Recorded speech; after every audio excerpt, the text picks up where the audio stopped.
Well, this is out of context question, but uh, do you have any thoughts why they are investing into the US market, or why they are investing so much of money for this company? Any thoughts on that quickly? Sure. Well, I mean, it's just common sense. It doesn't have to be the U.S. market, but when we think of who's spending the money, I mean, the one thing about the United States, and you can cast this in a positive or a negative light, but I mean, we are consumers, right? We buy and buy and buy and buy, and as there's a whole mechanism involved there. So we have to make more money because we want to spend more money, and it's the heart of capitalism, and that's a whole different conversation. But for Saudi Arabia to invest in something in the United States is very common. They invest. I would argue, with no data to support this, I would argue that the majority of their investments are aimed at the United States, because that's just a smart investment. It's tried and true. We every so often we'll have a recession, but geez, even in a recession we spend money.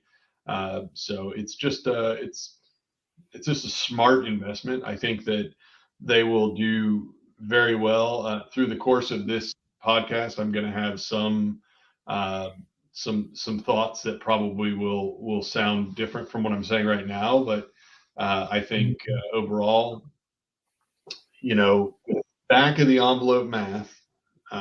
So I did this.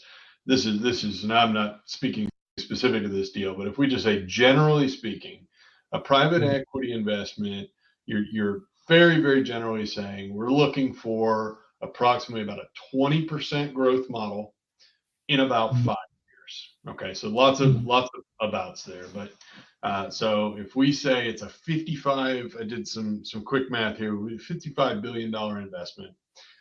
Assume year one you're expecting nothing. Then you're looking at approximately 5% growth year over year over year over year.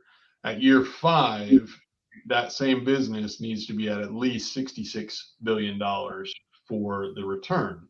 So that is $11 billion of minimum expected growth. So if you look at it that way and say, okay, we're going to infuse $55 billion in this, and in 5 years we're going to get our 55 billion back plus another 11 billion at a minimum. That's a pretty darn good model. You're not going to get that kind of return many places.